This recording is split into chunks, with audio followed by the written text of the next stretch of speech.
Welcome back, everybody, for another night of Talk Openly. I'm Jack, and I'm here with my excellent friend Daniel. We are Sangha friends from Lions Road Dharma Center in Sacramento, though I am far away in Washington State. And this is such a lovely way for me to stay connected with my temple. Very grateful for that. And we're glad that you all are here too. Daniel, it's great to see you. Good to see you too. And Jack, you're never far away from me. I Never think, yeah, ever. that does feel it feels that way. Yeah. I'm glad. It is nice to be back online with you. Just a heads up. This is our very first live stream to the Lions Roar Dharma Center YouTube channel, I believe. Woo! I think it Okay. was supposed to be happening last week, but there was some misconnection in the wires or something. And apparently, the last episode of our four-part series on purification practice on the four opponent powers went somewhere else. You can catch it on the podcast if you need it. Gotcha. Yeah, but yeah. And that's at Podbean, or you can just go on any podcast Oh yeah, if you just look up, thing. Yeah. talk openly, opponent powers, that'll get you there. Cool. So in case Okay. anybody was dying to hear that last episode. I feel like I would be. For opponent powers, that was a pretty powerful practice that we talked about. I was so happy to do that. Same. I'm so excited about it because the thing about one of the funny things about it was I think I'd mentioned on the show is I'd never actually heard of it referred to as the four opponent powers, but it is Vajrasattva practice, right? Right. And one of the Yes. neat things about it is that to me, Vajrasattva practice was sort of like, oh, I'm doing it. Usually part of a community, not usually something that I would do too much on my own. Like it felt like a formal practice and whatnot, Mm. but viewing it as this like no, these are the four opponent powers and we should be doing it at not just every day but like Atisha, like every time we recognize that that we've made a mistake essentially, then it'd be good to correct it using these four opponent powers, and it doesn't have to be this big formal to do. I Yeah. thought that was really helpful, and so it's been allowed me to really work with it in a more meaningful way. And what I think is really cool is that we're talking about Tonglen, sending and receiving meditation Yes. practice today. And to me, Tonglen has always been the most magical practice. Mm. Whether you're talking about in my diluted sort of sense and ideas of what I thought it was, compared to what my little bit less diluted mind recognizes it is now.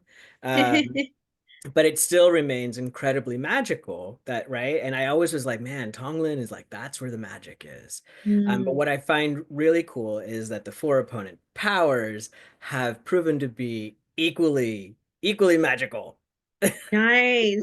And Awesome. so yeah, we're like back to back magic practices. I I mean love real it. magic, not some woo woo thing, just to clarify. Real magic, where it's like direct application in your own life and see the effects that it has. It's just Correct. so cool. Yeah. It's Yeah. immediate. It's you could see it and you feel it, you recognize it. And that is such an encouragement to do the practices, right? To Yeah, really make it make it my own, really, for right? Like sure. that's the other thing that I think is kind of cool, right? Is that so I'm used to do it like I've really liked adopting the sort of the formal approaches, that teachers oftentimes put forth, right? Like there are prayers, there are sadhanas, there's all of that. Mm, That's like good training and really, really wonderful, especially when we're in groups, because it like that you're doing it right. You're following sort of the protocol and you can see it working there.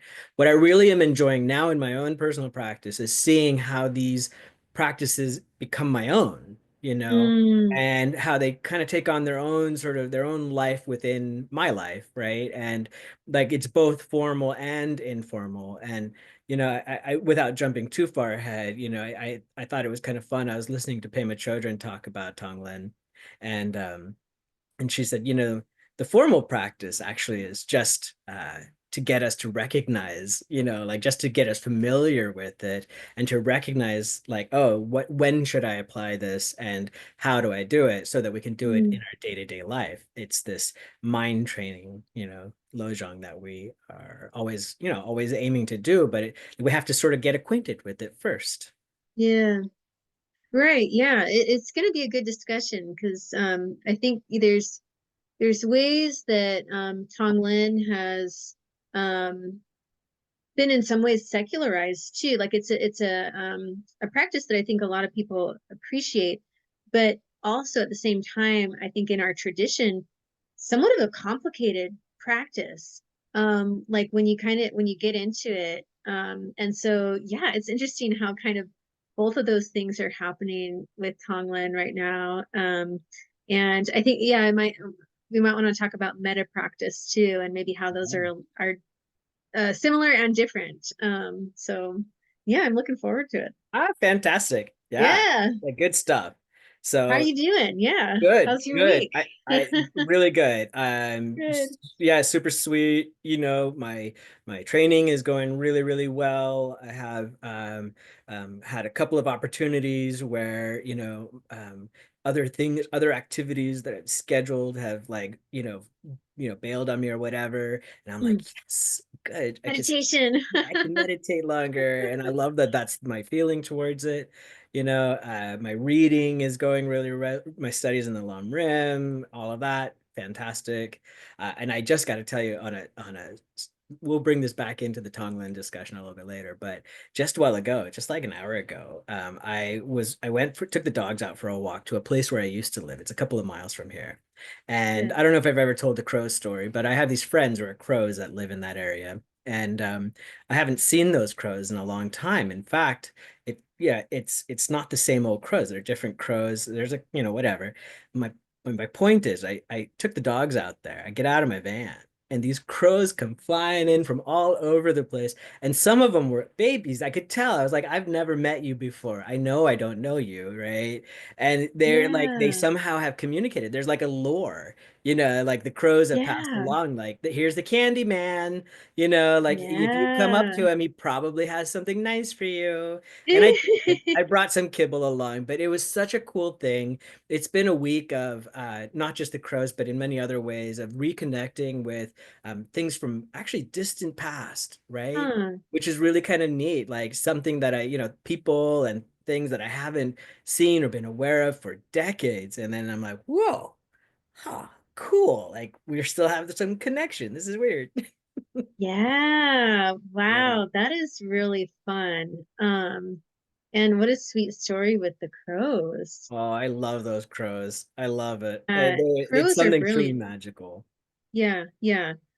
It's funny, it's kind of serendipitous that you bring up a crow story. I also really love crows, and I actually wrote a poem about crow recently. And I've been doing a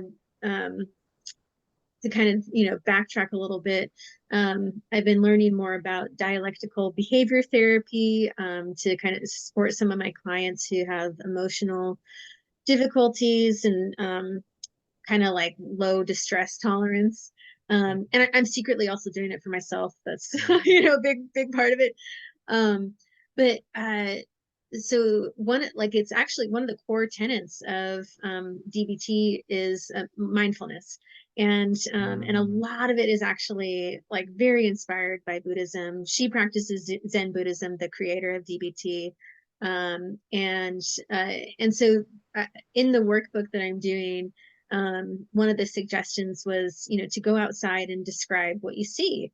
And so I was able to do that on one of my lunch breaks recently at work, and just went out in a field and spent some time watching some crows and seeing some uh, other really interesting things around me. And it was really nice to feel that kind of like connection again with the world around me, because I used to write quite a bit of poetry, but really haven't in like years. And so to be able to kind of like live in that world again was really lovely. I Oh just my so gosh. enjoyed it. Yeah. Jack, I think this is really fascinating to me that you bring this Yeah. up. I have had a couple of conversations recently and a few thoughts, whatever. Some of these, you know how topics and stuff kind of develop, right? Yeah. Themes begin to emerge, and the, universe seems to be sort of wanting to teach you something at the moment, right? And Yeah. what you just said is exactly this theme that I've been sort of dealing with, where on the one hand, I'm wanting to, I recognize partially with Lama sort of spearheading this, like with little comments about to slow down, do things a little bit more, be more present, do things a little bit more intentionally, right? And then at the same time, these other conversations I've had up with friends who are like, hey, I'm sick and tired of all this information and the speed Yeah. and all this nonsense with politics and media and all of Yeah. it. I'm like, I'm sick of it all. And the realization that we all kind of came to independently, these friends and family members, all different people, they're not even connected to each other as far as I could Mm. tell, and they're all like, yeah, I need to get out and like basically like see some crows out in the field. I need to, Yeah. as we're going to talk about a little bit next week, I think, get into my body, be here, Yes. be alive with what's actually real and happening right now, right? And is that Yeah. that's what you're talking about? Yeah. Well, Yeah, and it's like I get that feeling of like almost it's like a little bit of a heartache, right? When I remember to do that and it's like, oh right, there's this whole world around me right. that I've just kind of shrugged off as something that I drive next to, right? Like to get Yeah, the F yeah, out of here, right? At that's the end of right. the day. Not that I feel that terribly about my job, but yeah, just to make the ordinary kind of extraordinary in a way, Yeah, right? And to see yeah, it in all of its beauty. And something that like was felt important for me in writing this poem was to see how like humans have adapted the environment while also not like being angry. Like it was I just wanted to portray what was there rather yeah, than have like any opinion about it. right. And turns out all of it could be beautiful. Like even, imagining walking straight like 20 miles to a clear cut, right? Because you can see like there's a clear cut right in front of our building in the mountains. Um, and while some of it I have like moral kind of like I have um right or wrong, right, about certain things, but in kind of like this poetic dharma context, it's like, okay, all of it is impermanent, right? Yeah, yeah. None of it has inherent existence. And yeah, so just kind of see it for what it is. Isn't that um interesting? Because it's not, you did not grab your Pollyanna glasses, yeah. right? And just say Hmm. like, oh, everything is everything is as it should be and everything is right, everything's perfect. I mean, like that's fine, I guess, right? But there's actually the real sort of truth of the matter, right? And is like oftentimes bittersweet, Yeah. and has these different elements to it, including just, if nothing more, that recognition of the truth, right? Like Yeah.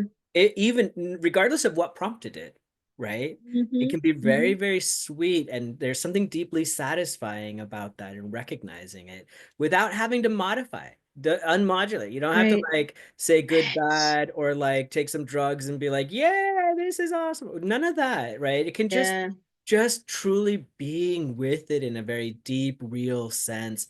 There's something, I don't know what it is, but there's something deeply satisfying about that. it really is. Yeah, like here it is. Do you think that Here it is. do you think you'll ever share the crow poem with us? Yeah, I've got it right here. I could share it. It's in my little Why notebook right postpone here. joy, Jack? Yeah, me too. Okay. Um, Part of it was that I was well, I was writing it for that workbook, but also for this art class that I'm doing where we use all different mediums, and so this was something that I brought to them. Okay. Okay. Work break. Squim, March 7th, 2025. A waddling, croaking crow in the middle of the field, chuckling. Their friend walks close by. Old mushrooms, tiny pale blue flowers, which on their own hold worlds. Plastic trash, paper trash, a tall tangle of blackberry thorns. A path direct to the clear cut if you could walk straight 20 miles. A creek cradled by black plastic with more plastic in it. And yet, no matter how cradled, will always flow to its mother.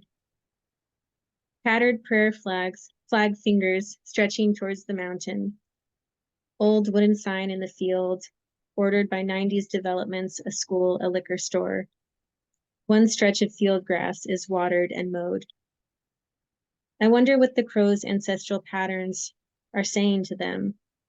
I wonder why I forget. That crow, my mother, in the mountains, something far beyond transactional, and yet we exchange gifts, small pieces of trash, some shiny, some natural with the curve of the earth, some that could harm, and yet others that could heal if I could remember how to use them. Oh my God. I got a little misty-eyed. Jack, that's Oh, beautiful. That's really thank you. beautiful. You Yeah, know, thank you for that some it requires some bravery to share like that. And I really thanks. appreciate it. That was gorgeous. And I gotta, since you're humoring my requests, I'm gonna go ahead and ask one more thing. Yeah. If you would be kind enough to share that with our friend Patty to put into their she's in the Lion's Roar Oh, yeah. in the newsletter. We're featuring works of art, poetry, and other by members of the Sangha. And I feel like that would be just perfect. Yeah, I'll I was do like, man, that. I can even picture that hanging up in the hallway there at the Dharma Center. That is just That's wonderful. sweet. If nothing Oh, else, thank you. one more request, even one more, just one more. Send it to me so I can have it. Okay, I will. Okay. All right. That was gorgeous. I'll Love send that. it to Rinpoche too. Yeah. Yeah, it's just kind of like it really was just little notes as I was walking, Yeah. just like 20 minutes just walking. I could I picture it. really, Yeah. yeah, I really encourage anyone to do that. It's just so nice. Like just write down what you see. Yeah. And there might be some poetic interpretation or not. Just write down what you see. It's so fun. I'm gonna Yeah. do it, Jack. I'm gonna do it. So I'll do a little bit, my trash pickup days or whatever. I don't, Yeah. what I'll do, sometimes I'll just let go of that so I'm not too attached to it. And then I'll just observe rather than do something about it. Just Yes. observe I everything. Like, like what I'm it. gonna do and write it down. Yeah. I mean, okay, so I love trash and Me just too. kind of like I love looking at all the trash that I have in my backpacks that accumulate over the years, like Yeah. and looking at old receipts and like why did I buy that or like, what was this from? And so there's always like a story to our trash. And so Oh, like oh, you could imagine, like I know you were saying that like there's those little liquor oh bottles and like a yeah. condom and like Oh all yeah. this stuff, and it's like there's so many stories to all of this. So many. Oh my gosh. So when I lived in Massachusetts, I lived near a river, and there was like a wooded, forested sort of area right by the river that was right by my house. And I loved to go and explore in there. And it was a place where people had for many years dumped their garbage and actually continued. So it had old garbage, new garbage, it had industrial sort of crap laying around, and it Yeah. had, just people throwing their garbage from that week or whatever down there. And I used to go down there, but either by myself or with my kids, and we would make art out of the trash. Yeah. It was gorgeous. It was so much fun. So much fun. Yeah, totally fun. Yeah. And it's like what can you like it's exact is like what can you create out of this? That's right. Like what kind of As you, like magical transformation can be made? that's right. Just as you Yeah. said, offerings are gifts, some that, are beneficial and some that could harm. But, if they're harmful, then we have an opportunity to remove it and not offer that up. And if it's not harmful, we don't necessarily have to remove it. Maybe we can just make it pretty. Yeah, right. Ah, Love it. oh, Oh, the Jack. Ah, poetry of so everyday good. life. Oh, I, thank you. I had Thanks for no idea sharing. that we were gonna get that. That is so cool. I know. And just from, some crow friends, right? That's right. Exactly. Oops, there we go. Whoops. It's always It's I always know. like this, I isn't hear it? myself chatting. If this didn't happen, you can see I'm turning red, right? Like technical difficulties always make me blush. Oh, buddy. No, it's good. It's good for me to Yeah, it is experience that, good. you know? I feel like public humiliation is actually like one of the best teachers, right? I Oh mean, I hope yeah. you don't feel humiliated, right? But like a little No, bit of no, like I don't. embarrassment is like, yeah, it really like, oh, it you just see the I, you see Oh the yeah. self like so Oh strongly. yeah. Um, I'm so and identified with like getting the I know technology, I know computers, and I know how to get in here every single week, week after week. I do the exact same thing. and I love that like yeah, just being caught in a mistake is like, yeah, that's what life is. It's like we're Yeah. making mistakes all the time, and why not get caught in one? That's right. Yeah, might as Yeah, well we're feel it. Yeah, might that as was well feel it. enjoyable. Boy, Yeah, it's just yeah. what a gorgeous evening. This is I love fantastic. Yeah. it. Do you feel right? Do you have more that you would like to share, or do you feel like we should jump Oh, into some? maybe just real quick. Yeah. So I've been, doing the four opponent powers, and you mentioned earlier about like trying to in the moment, that you notice like your afflictive behavior or whatever to try and do something to rectify it then rather than wait until later on. Most of the time, I just wait until later on because I forget, even though it happens in the moment. Naturally. But what I've noticed, so there's this really interesting phenomenon out here on the Olympic Peninsula where about every 15 cars that I see on the highway, there's a car that has one headlight out. And that seems like a really high uh ratio. And I've become somewhat fixated and annoyed and just like, God, what the hell is going on? And of course I see every single one. And so I realized today, like, okay, I'm getting irritable about like the stupidest thing. How about every time I see one of those cars, I say some Tara mantras. So that's like every time I see a headlight out, Om Tari Tutari Ture Soha, right? Yeah. Um, and so I kind of like try and send it to them and also like, like chill out here. Um, and so that's kind of like my remedial practice for irritability. Well, And she does protect travelers. yeah, for You sure. know, and Yeah. I do a lot of when I do Tara mantras when I'm driving a lot, and not always just like as a reactionary sort of thing, but one of the things I notice is like I get so irritated with drivers and Yeah. cars and everything, right? It's natural, everybody does, right? We're not unique in that Hmm. respect.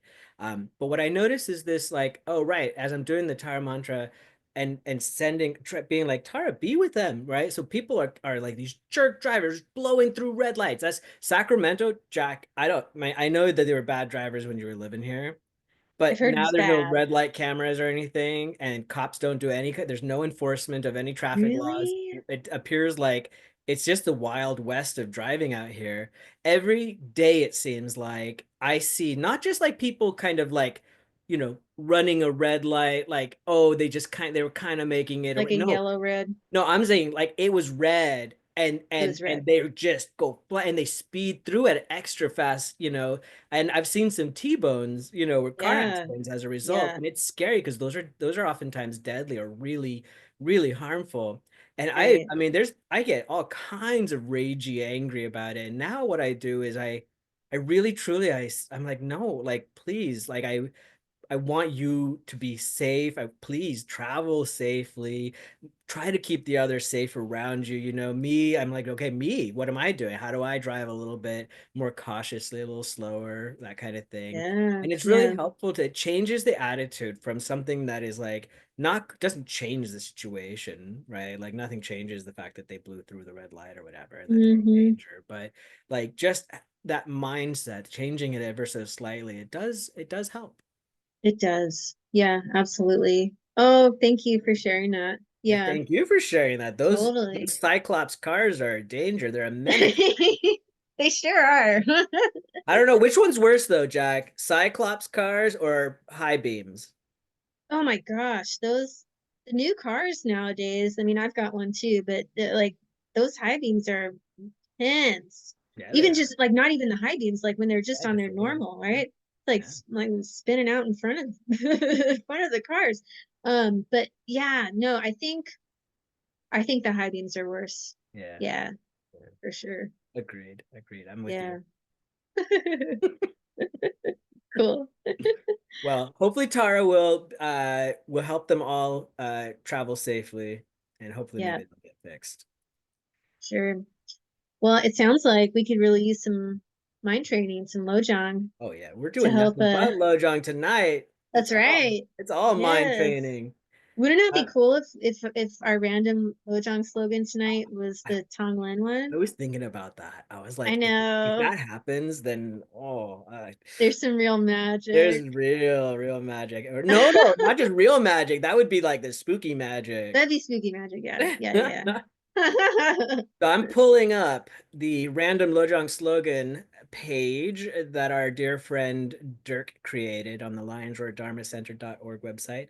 This is there's only two pages on the website that I travel to pretty much every single day. One of them is the calendar, and the Mm, other one is this one. So yeah, they both get the really good use on my computer. So I'm going to push good stuff. the orange button here and get us a random Lojong slogan. Oh, All thank goodness. right. Okay. I wasn't, I was like, man, if it comes up, I don't know what I'm gonna say. I This is know. gonna be I would like scream, honestly. thankfully this is not directly one of the Tonglen legends. Right. Yeah. Okay, well, let's check it out. Number 59. Don't expect people to make a fuss over what you are doing.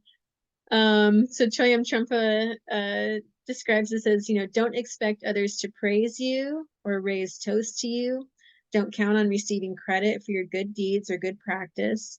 And then Shanti Deva in Way of the Bodhisattva, one of our favorite works together, huh, Daniel?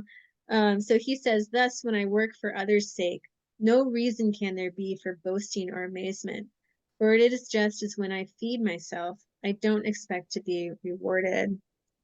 So don't expect applause is another way that I've heard that one Yeah, said, huh?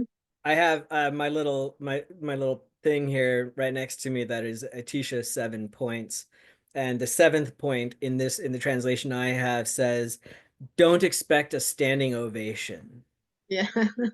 So, this one is kind of tough, isn't it? It is tough. Yeah. Uh, Where I do you see it happening? oh, I see it all the time because like what'll happen is I'll recognize some marginal improvement, in the way that I'm thinking or behaving or whatever, and and I recognize I'm like, wow, my training's really working. This stuff is really amazing. And well, I worked hard, I'll be like, have some like whatever. I think maybe Vajra pride, right? Where I'm like, yeah, this Yeah. is like, dang, this is cool. Like I'm doing it and this is working and wow. And I'll be like, why is everyone, where is the applause? Like, how come no one is like, Daniel, you're amazing and you're so diligent. You're so no, Totally. nobody does that, right? Yep. People still are just like, hey, pick that up or stop being so annoying. Or Totally. Yeah. I know it's funny mentioned kind of like that thinking and imagining people just like totally lavishing praise on you. And I do that too. Like I'll start just fantasizing, right? Daydreaming about like the kind of praise I'll get, for doing a good thing. And it's just totally like subconscious, like it, and then when I become conscious of it, it's like, oh, buddy, that's kind I of know embarrassing, you know? it's actually really helpful doing the Lojong slogans because this one comes up a decent amount. Like I said, it's right in front of me, much of the Mhm. time. And it's really helpful to have the slogan sort of drilled in like that because this Yep. one is one that like on the regular comes up where I'm like, oh right, don't expect applause. Yeah, there's right. there's not going to be a standing ovation, or if there is, don't expect it. It'd be fine if like Yeah. hint, hint, universe, hello, but I am a Leo after all. I believe You are. praise and gratitude and that sort of thing are supposed to be part of that. And I do like it, like I'm not saying Sure. I'm opposed to it, but if I think it's coming or whatever, actually, usually I get the opposite. I get Yeah, something humbles me, and I remember like, oh, right, right. It's actually that self-cherishing thing right there that's the part that's the trouble. totally. Or do you ever get like where you do something that you think is nice and deserves applause, and then someone's mad at you for it? Oh, for crying Or out like, loud, Jack. yeah. Yes, yes. It's actually been the bane of my existence in many ways. Uh-huh. Where I'm like, oh, I did a good thing. This happens in personal relationships. This happens in the Yeah. Sangha, right? With stuff that I'm doing Yeah. there. This happens all over the place where I'm like, no, no, I like the thing I was doing was intentional and it was good and it was Yes. right and all of that. And I get blowback and like criticism and whatever, and I'm just like, what the hell? Right. Right. And yet, here's the good thing about that. This is actually something that happened fairly recently. I won't tell the story about how what came to pass, but I had in one of these situations where it was exactly what you described. I did some decent work for good reason. There was no bad motivation. It's only good intentions and all of that. And I got really hardcore negative feedback. Like it shook me actually. Yeah. And I had to, I got to see how reactionary I was, how I had so much anger and frustration and disappointment and all this stuff. And I actually don't identify with anger. At some point in the past, I've been like, yeah, anger is not really my thing. Oh no. Oh no. I got a molten hot little lava ball here ready to set things on fire, right? Yeah. And it was really beautiful. Here's the part that I was trying to get to, right? Is that this experience allowed me to see, first of all, I remember the rock tumbler that you and I talked about, Ah, yeah. tumbler of the Sangha, how this is an important part of us crashing into each other and wearing our edges off and smoothing things out, right? Like this is part of the process. There was that. And then there was the 8 verses of mind training, and I recognized, ah, those are my precious gems. Those are Hmm. my wish fulfilling jewels right there. And how fortunate am I that I have been lavishly handed, like just I've been given a whole treasure chest in this case, full of wish fulfilling jewels to help me along the path, right? It was a gorgeous experience, right? Because it was not just like putting Pollyanna glasses on. It was like really working with this stuff and seeing how this was all directly related to the fact that I want people to make a fuss over what I'm doing and give me applause and a standing Yes. ovation. But instead, I got something else, and that was really helpful. Yeah. Maybe even more helpful than praise would have been, right? Praise wouldn't have done that. It would no. That's what I'm saying, right? Yeah. Praise is nice. It is not a wish fulfilling jewel, Yeah. right? Yeah. Yeah, praise and blame. That's all right when it comes and goes, like whatever, man. But yeah, the blame actually in this case Mhm. was Yeah. was really valuable. Yeah. Awesome. Yeah. Great work. I Yeah. Turning everything into the path, right? Thanks for asking. I wasn't even thinking about that. And Yeah, for sure. I'm like, yeah, this is all over the place. All over the place. This is an important look Sweet. on Logan. I'm curious, are there any pictures down there? Let's see. Ah, Amitabha. Taba. I don't know much about Amitabha, but I do know that he shows up quite a bit in the sadhanas, right? Yeah, Like he where does. Amitabha's crowning either your or someone else's head. So I want to learn more about Amitabha. Yeah. Lama was just talking about Amitabha a little bit at the last teaching, the last Tara class or the last Tantra class. Oh, okay. Yeah, I was there. Yeah, I Yeah, didn't hear that part.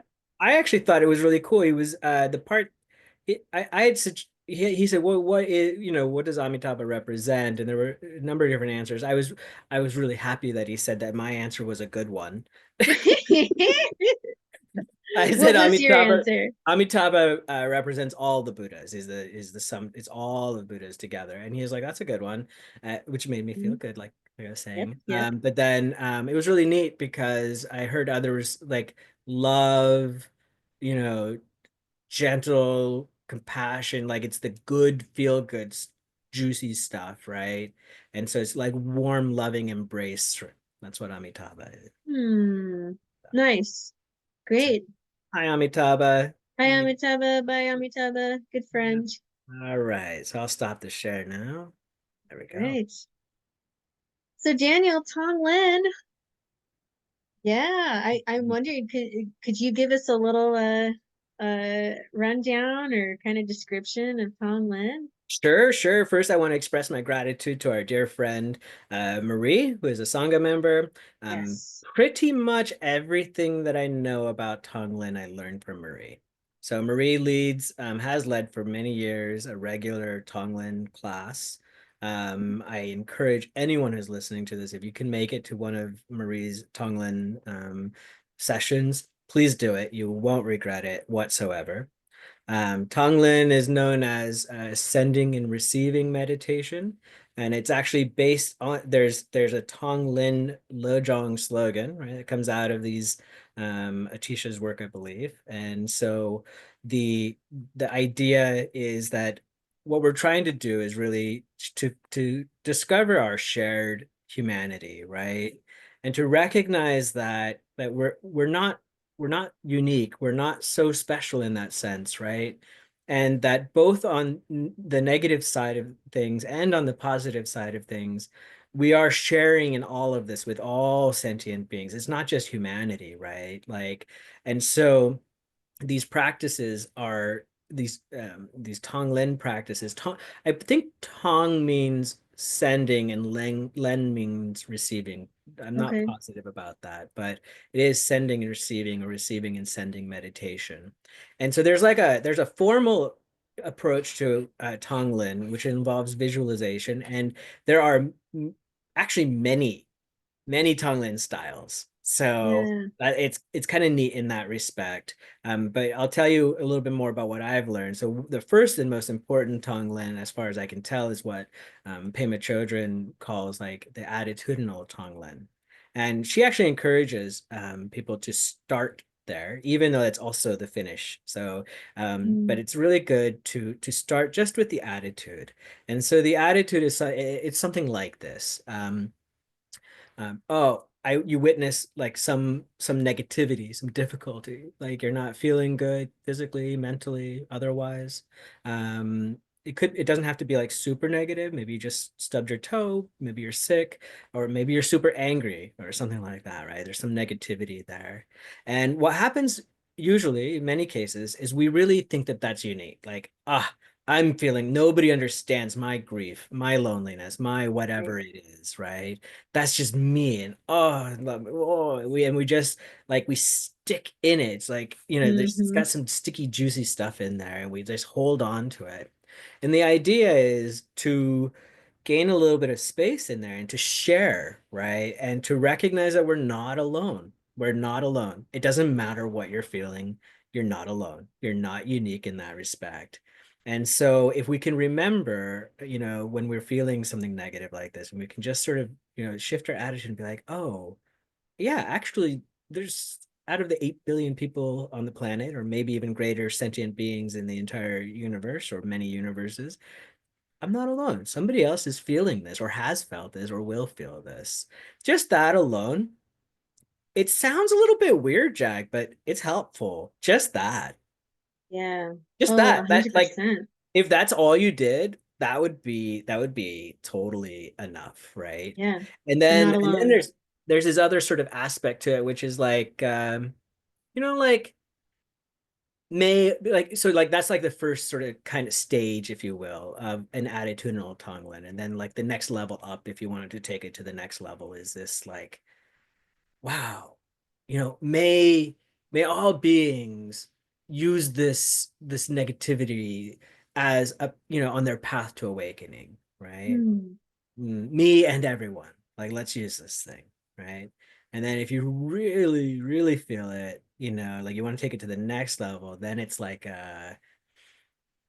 since I'm feeling this already, how about may I feel this so that no one else has to experience it? Mm-hmm. Right. So that's like attitudinal Tonglen on the negative end of the spectrum, but it has the positive side as well. So you flip it into the inverse and you notice that you have something nice. Doesn't have to be a big thing. It really can just be like you took a nice hot shower and now you feel all clean after being dirty, or you stretch and you're like, yeah, it feels good, or you see some Yeah. crows and they make you feel good, or whatever, man. Maybe you have a nice slice of chocolate cake. It doesn't, whatever. It doesn't have to be crazy good. It could just be like things are all right. Yeah. Then you have the same kind of thing, right? Where you're like, wow, actually, other people experience this as well. Oh, that's kind of nice, right? Other people enjoy things and have this kind of thing. And then you're like, if not, wouldn't it be nice if everyone got to enjoy this and have this feeling, right? Yeah. Mm, And then the sort of the next thing, like, like how about if, trans my experience of it, may it actually become that for all these other beings, right? yeah. So that's like the attitudinal. And like I was saying, that's Pema Chodron. I thought, she does a really good job of explaining how that's both like the best place to start and also where the whole point of all the formal training. Yeah. The beginning, middle, and end, right? Beginning, middle, and end. Yeah. And the formal Bodhicitta. training is just to help us remember that it's something that we could do, that it's an option. Yeah. you know? Yeah. Awesome. I hadn't really heard Tonglen described in those ways. And of course I've heard of that practice of when you're feeling a certain way, to recognize that you're not alone, or to also kind of imagine like, okay, maybe I can take all of that, I can bear that. But yeah, I hadn't exactly thought about that as Tonglen, and so that's really cool. Yeah. Thank Yeah, you for sharing those. yeah, of course. I'm grateful to Pema Chodron for sharing it as well. I'm just, regurgitating some of that. Um, Totally. and hopefully I didn't do her any, hopefully I did it right. Yeah. Um, Om bin Satahang, right? Just to purify it, just in yeah, case. just in case, forgive me, Pema, if I did it wrong. Yeah, so then the other aspect of Tonglen is the formal practice that we're Yeah. familiar with. And so this involves it's a meditation. So normally the way that it's described is, or the way it's taught is to first stabilize the mind. So, we do what we call shamatha meditation. You could call it calm abiding, or yeah, there's a number of different ways of thinking of it. But basically, you meditate and still your mind for a little bit, right? Just come into presence. And then there's like a little bit of, you want to bring in, I think I've heard it described as like a flash of bodhicitta, but just this like recognition of like, yes, right, I want to awaken for the benefit of all beings, right? Like this deep sort of altruistic motivation that we sometimes talk about here, but like that's actually it's the important ingredient. Yeah. Right? Right. Because none of this Yeah. none of this stuff will work or matter if you don't have a little bit of bodhicitta. Right. It'll Yeah, just be kind of like weird performance in your brain. exactly. And we don't need that. Like what we need is like the emotional quality, like the actual feeling. And I know a few years back, Venerable Tenzin Choki, who was here on Sunday, amazing teacher. I loved her and Lama's teaching on Sunday. She gave some instruction on Tonglen and like the formal practice. And she really encouraged like, as you're imagining the kind of, like taking people's afflictions, taking people's suffering from them, and whether it's a like kind of in the form of a dark cloud or lightning bolt, she recommended to have right in here, right in your chest, the middle of your chest, almost like this kind of pilot light of bodhicitta. It's like, so it's a pilot light. It's never, it's never off, right? It's always on. And you can kind of imagine bringing all of that suffering into that light of bodhicitta. And then what that does is it completely transforms the suffering. So it's not something that gets stuck in us. Like we don't take No. on where it's Right. like then we become depressed. We do take it on, right? But we transform it through bodhicitta, through our wish for people to be liberated. And then, send through that transformation, we send it back in the form of whatever they need to help them along the path. Um, or even just, in their lives, everyday lives. And I just thought that was really helpful for me to kind of Yeah. imagine. I usually do that. I take it in my heart and I do imagine like a little flame. And so yeah, I just love that image.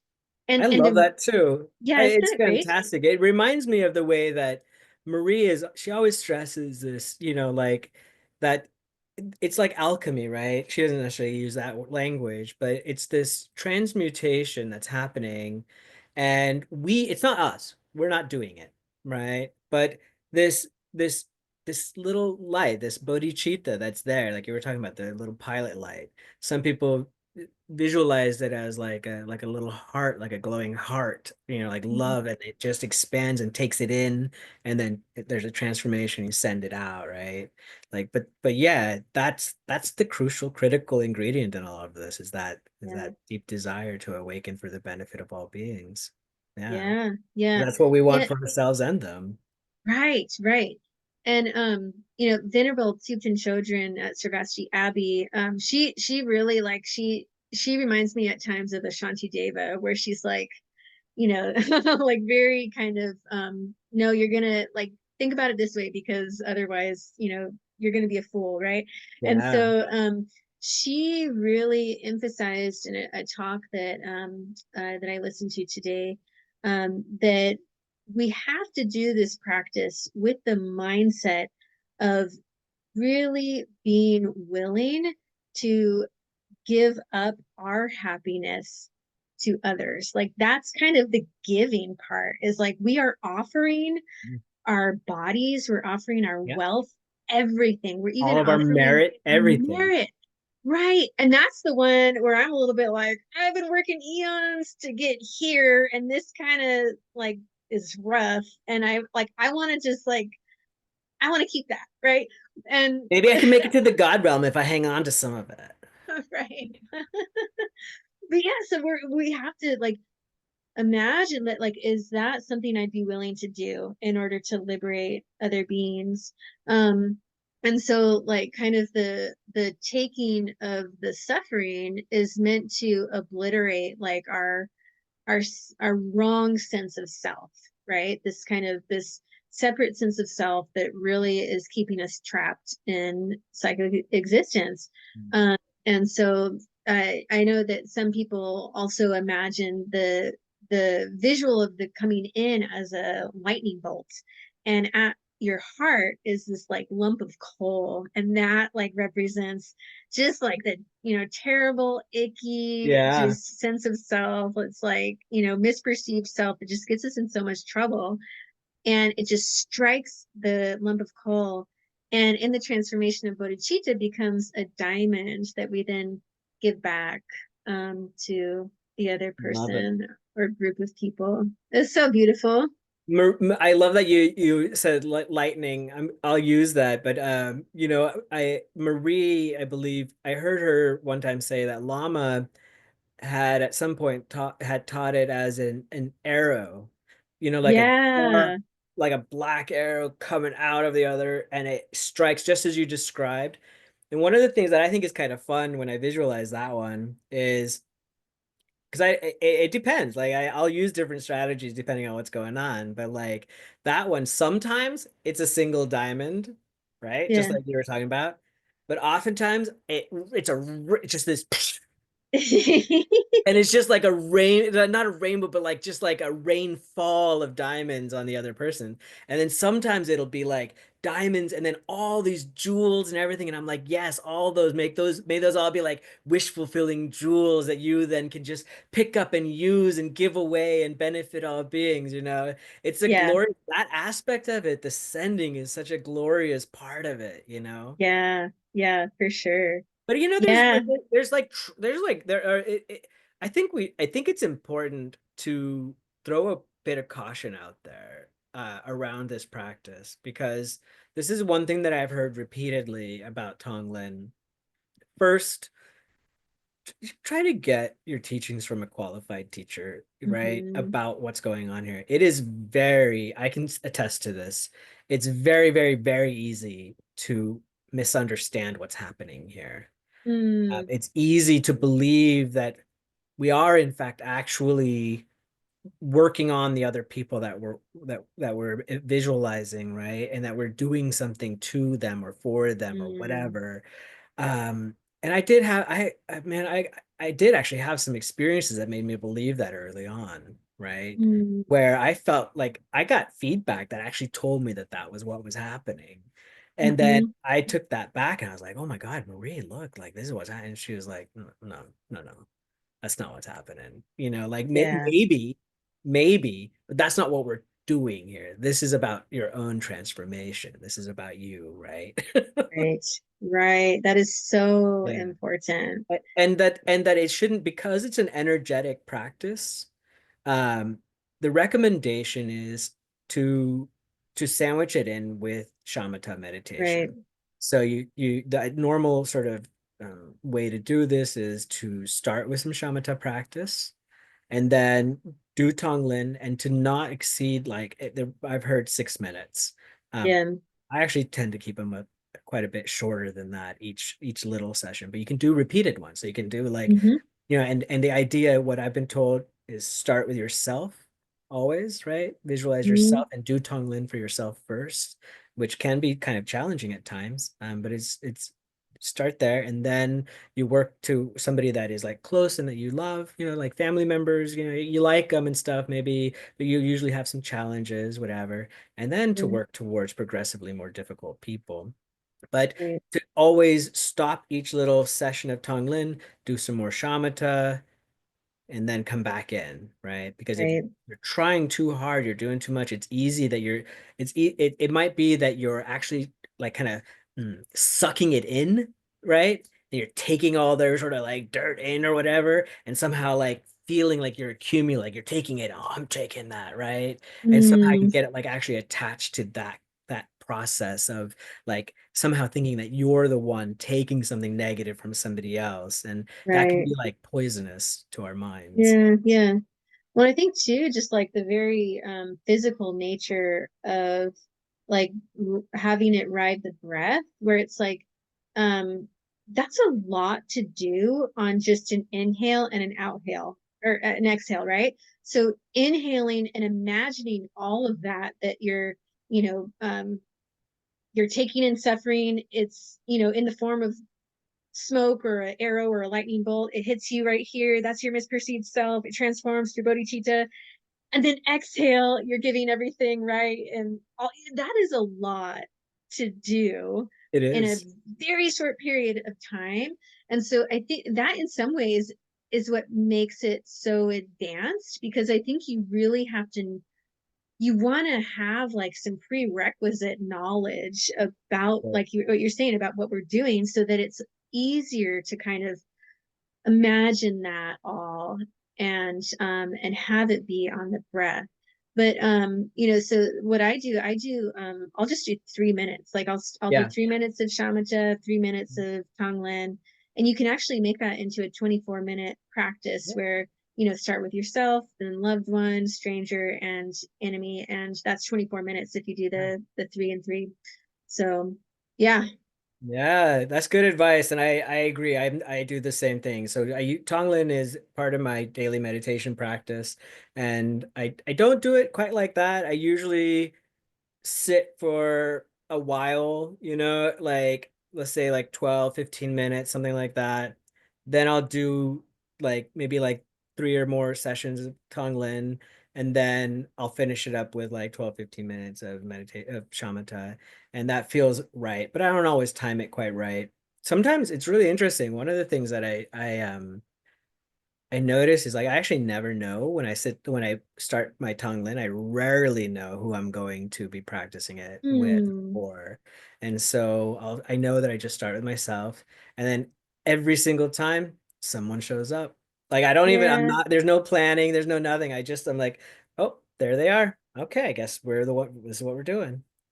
I love that. Yeah. Yeah, yeah. Also, I one thing that Marie frequently mentions, and I think is really inspiring and quite beautiful, is to remember that the Dalai Lama says he does Tonglen for us every single day, Mm, right?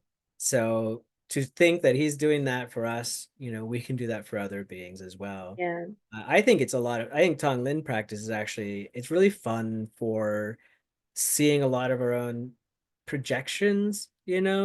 So, when we're doing this visualization of, let's say, we're bringing in a dark cloud, right, of this like claustrophobic, sooty stuff, right? And we're Hmm. bringing it in, that it's easy to see judgment there and to actually project. So we might think like, oh, this person is experiencing this or that, and we'll have stories associated with, Yeah. right? Sometimes even I've noticed that I'm like, I'll be doing Tonglen with somebody, I'm like, oh, they don't have a lot of darkness because I've projected some kind of, like qualities on them that they don't have. Right. They're not, everybody's suffering, but no, and not this person, not so much. Other times I'm like, oh yeah, they look at this. It's just like diesel truck spewing in my face, right? And I know that's me. That's my projection. I'm judging, right? And that's Yeah. actually not the point. There doesn't need to be an association with particular stories or experiences. We just know they're a sentient being just like us. They suffer just like us. There's no need to like create any kind of elaborate story about what they're suffering or how they're suffering or whatever. Just know that they are. Know that you wish Hmm. for their well-being and benefit, and may they awaken, right? Same as you, for the Right. benefit of all beings. Right. Yeah. Yeah. That's such a a good point. Yeah, I hadn't really thought of that. Like, how is my just kind of everyday mind um influencing what I'm visualizing? And when I think back, because I haven't done Tonglen in quite a while, but I w- I will. I'm actually going to do some Yeah. tonight because I'm inspired. But I do remember when I was working at my last job, and when the enemy part would come up, I would often just automatically think of the same person, like a coworker who I was like, Yeah. okay, yeah, I've got some stuff with that person, have a lot of bias with that person. And it was really good though, right? Yes. Because Oh, I was imagining him in front of me all the time. And then when I would see him at work, I'd be like, yeah, it's I can be nice to you him, feel, right? yeah. Okay. I'm so glad you brought this up because I credit Tonglen 100% with making my relationship with my ex-wife not just tolerable but good. So when I started Tonglen, the very first, when I first met Marie and started doing this, my relationship with her was awful. We were sworn Mm, enemies. She was the biggest demon, ogre, awful human, like, like just all the badness in the world and combined into this one human being. And she happened to be the mhm. mother of my children. So now I have to like somehow work things out, make it work with her. She hated me. I hated her. It was terrible, right? Yeah. And Tonglen, this practice, what I think is really neat is like it totally it does mitigate that problem. And not only that, but what you described, that what you when you see them, it actually creates a sense of intimacy Yes. where you're like, oh, we were together and Right. we were sharing our pleasure and pain together. Like you don't know that we were doing this, but we Yeah. were, and that was really special and very helpful to me. And so then it caused the connection. Like we're good now. It's fine. Like there's no problem. And this is very Awesome. largely due to Tonglen practice. And I What a know miracle.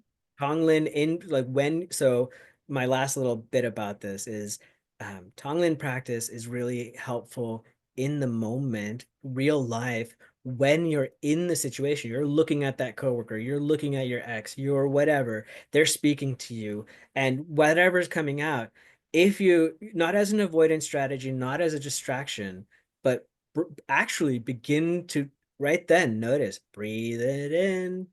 Mix it with the Hmm. bodhicitta.